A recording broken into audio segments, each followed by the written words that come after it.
Welcome to This Week in Vegas, a Bettor's View.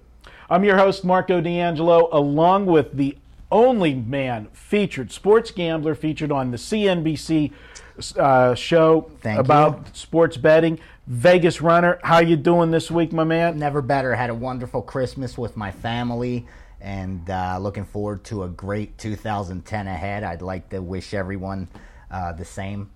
And thank you guys for all your support. And I love it. Great New Year, great Christmas. Yes, we're taping on Wednesday, so it is New Year's week in Vegas, New Year's Eve. This will be my first. Wow. It'll be my first New Year's Eve. Is it really, Marco? I've done so many. I said no more the Strip. The only time I'll do Strip is if it's in a room above it. No more. The last one was the Millennium, and I said never again. Yeah, never it's again. Been 9 years since I stood on the Strip. I don't know what I'm going to do yet. Last year it was my first year out here. I actually went home for the holiday, so I spent New Year's Eve in Pittsburgh.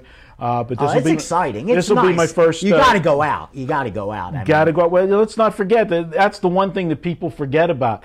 The day after is one of the biggest days of the year. You go 24. You just don't sleep till you work it through. You work through. That's what we used to do back in Philly. You party all night and you stay up to bet the games. Then you crash New Year's Day. There you go. All right. Well, we'll see what happens this week. A couple things we want to talk about. We're here in the bowls, and if you guys listen to us in this show, we told you these early bowl games. Look at the dog. You start with the dog, and you don't get off the dog until you find strong support to go to the favorite. And if you follow that, guys, you are absolutely killing it in the bowls. The stuff these nuggets that we drop on you guys in this show, it's priceless information. I mean, Vegas Runner, you've been a lifetime bettor. I've been in this business 30 years. The things that we throw out to you guys, you just can't get it anywhere else. And we're going to talk about two items this week on the show. Now we're switching into the New Year's Day bowls. Yeah. And what you're getting is where the teams want to be there. Yeah, these are the teams that are here for a reason. They worked all year to get to these big bowl games. The cream rises to the top. So now it's back to straight handicapping. It's not motivation being a huge edge, although some of the games that we're going to preview on this week's podcast, there's some sidebar intangibles. Right, exactly, some intangibles, some X factors. But motivation is going to be at a peak for both teams. Absolutely.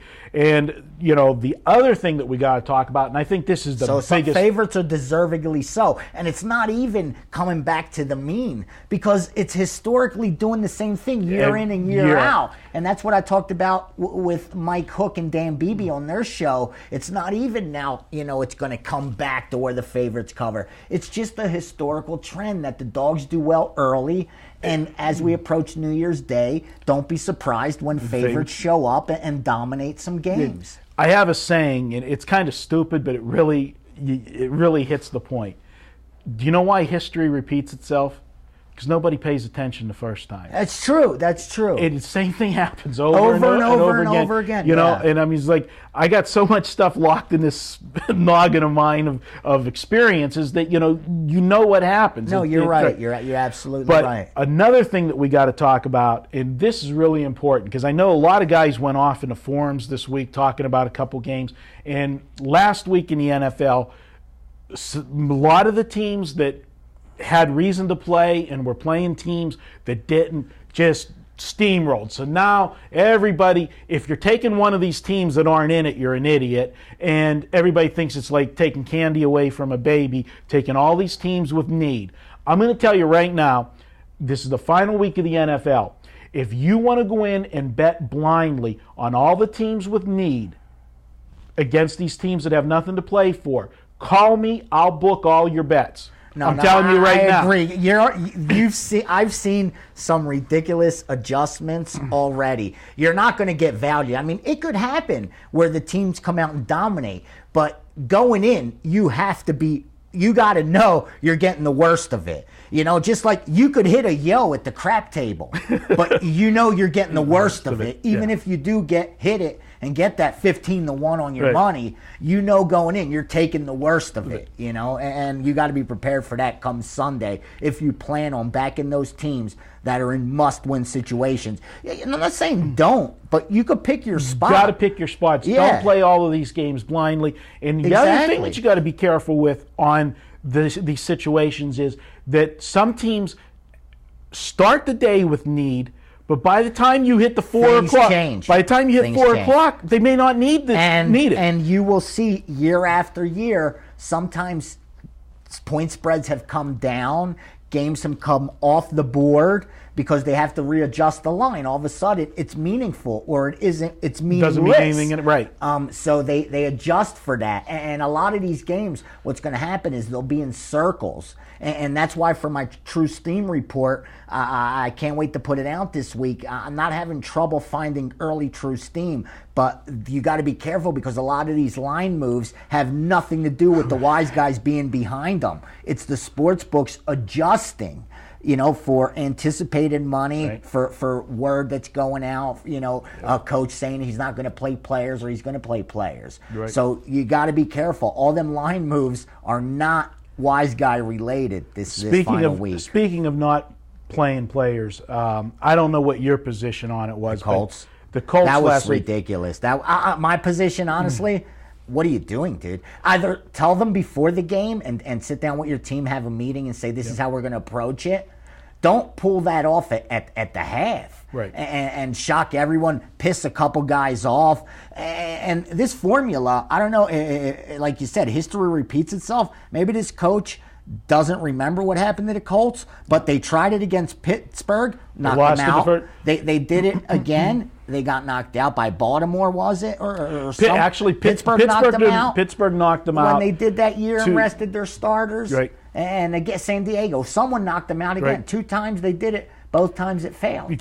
But this year, they were going for history. Yeah, and some of them guys, I mean, it's a big deal, dude. Look at Mercury Mars. Right. Look at every year when they pop the champagne bottle when the last team Mercury Mars. Those teams, to their deathbed, they're going to take we're the only perfect team in NFL history. They had the lead. That's the difference. You had a lead. It's not like they had the lead at halftime. Kicked off. The opening kick of the second half. Put you ran behind. Sure. But I'm saying his decision was already made. But he should have let his team know, man. Or else why are they out there battling? Why even risk them in the first half then? Right. What's the point? What if Payton got injured in the first half? Yeah. You wanted this. I don't get it. To me, I thought it was a the other point that everybody that is missing here, and again, now I'm a Pittsburgh Steelers fan, and the Steelers got themselves in their own position where they're at and need help. But they gave the game to the Jets.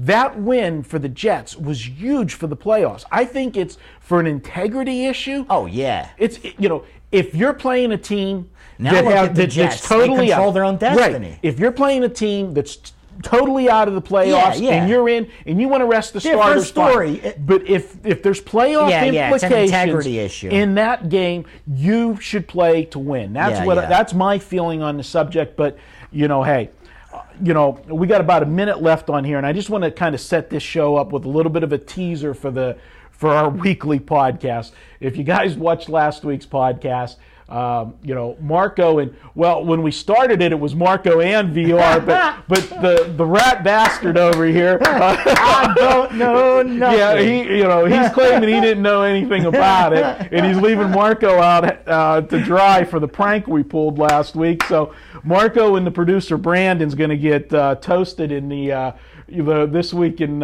sports betting. How does my Chargers future and Saints future look right now?